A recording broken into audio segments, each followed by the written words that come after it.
Hello everyone. तो आज मुझे सहित सेयार करी पोहला माछ सोरिष मसला दिया भजा केमती भजा कराए। आज ये दुटा बड़ बड़ पोहला नहीं आसी आम आड़े तो पोहड़ा कहती तो कहीं कहीं पोहला भी कहती।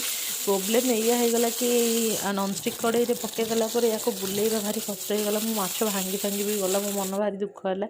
तो ताको प्रथम एमती हलदी लुण गोले भलसे भाजी देती। सोरिष रसुण जीरा कंचा सुखिला लंका पकई गोटे भल बेसरटे करदे सोरिष मसला दिया बेसर आंबुल पकई ठुकठुका कले भी माछ बहुत बढ़िया लगे। कि मत जेहेतु पखाड़ खाइबार थिला सेतिपई मु ताको मसला दे भाजी दउतिली। कड़ाई तेल से कड़ाई तेल गरम करी जीरा और लंका फुटे देती पियाज को भाजी देती भृषुंगा पत्र टे देती भल बास्ना आसे।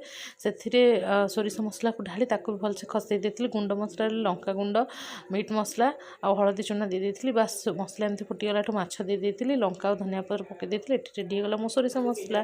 केमती मत निश्चय जनइबे। Bye bye.